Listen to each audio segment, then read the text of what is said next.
এই কালারের ভিতরে এই কালার ডিফারেন্ট। পলিশ করার পর দেখেন গাড়িটা কি চকচকা হবে, গ্লেজ হবে।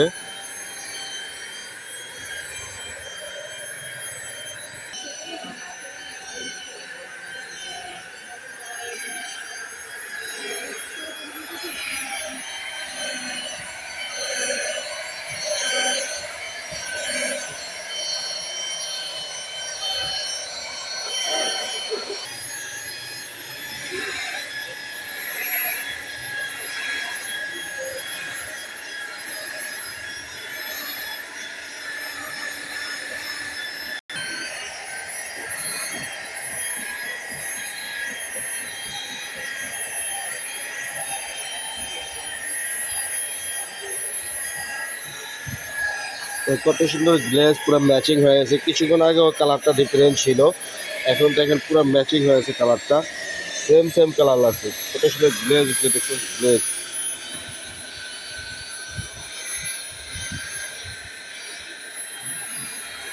আমাদের কাজটি ভালো লাগলে লাইক কমেন্ট শেয়ার করবেন। যত জটিল কাজ হোক, সমাধান অবশ্যই আছে।